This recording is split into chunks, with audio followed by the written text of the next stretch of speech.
I know what you're all thinking. What the hell am I doing here?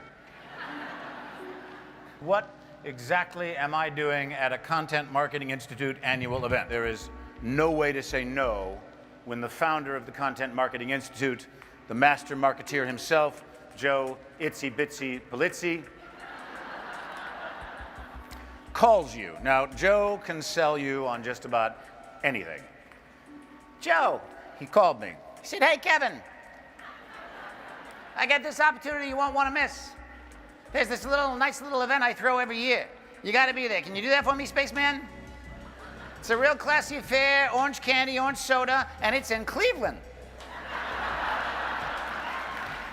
I think I'll talk about something that's really important to me, and I hope to you. The story is everything, which means that it's our jobs to tell better stories.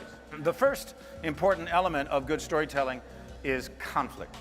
Conflict creates tension, and tension keeps people engaged with your story. This kind of conflict between who we are and what we want to be and what others may expect of us is the central thread of the human experience. Look into your own lives, and you'll see that kind of tension everywhere. Our stories become richer and become far more interesting when they go against the settled order of things to really achieve something different and unexpected. Now, the second important element in storytelling is authenticity. And I think a lot of content marketers need to be mindful of falling into the trap of looking for keywords or quick hits to boost their ranking on Google. Stay true to your brand and true to your voice, and audiences will respond to that authenticity with enthusiasm and passion.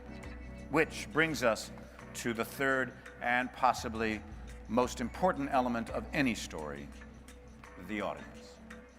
The device and the length are irrelevant to the story, which is an essential concept that content marketing has learned and embraced better than anyone. It's no longer about who you know or how much you can afford, but what you can do. And audiences have spoken. They want stories. They're dying for them. They're rooting for us to give them the right thing, and they will talk about it, binge on it, carry it with them to the bus and to the hairdresser, force it on their friends, tweet, blog, Facebook, make fan pages, silly GIFs, and God knows what else about it, engage in it with a passion and an intimacy that a blockbuster movie could only dream of, and all we have to do is give it to them. And if I may quote our good friend Frank Underwood, just one last time, "We've worked too hard to come within an arm's reach of the prize, only to have our hands cut off just before we seize it.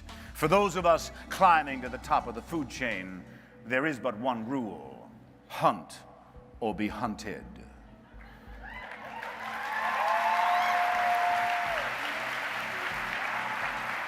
So, get your minds to work.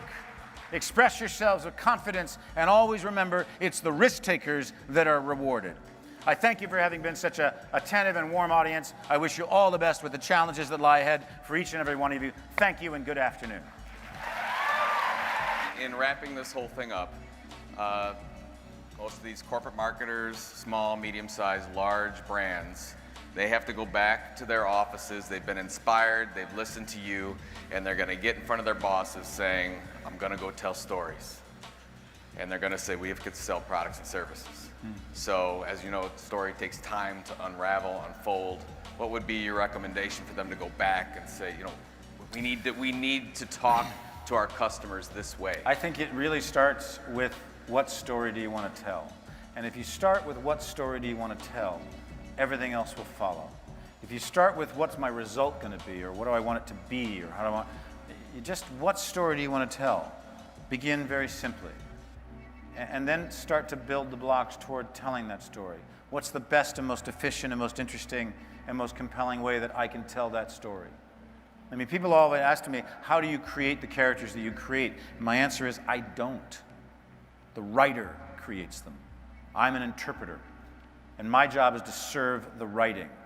And if the writing is no good and not authentic and not interesting and not compelling, I can't create something. I'm only as good as the material I have. And always keep that in mind. You're only as good as the material you have. Good luck. Thank you very much. Thank you. Thank you. That was wonderful. Thank you, everybody. Mr. Kevin Spacey.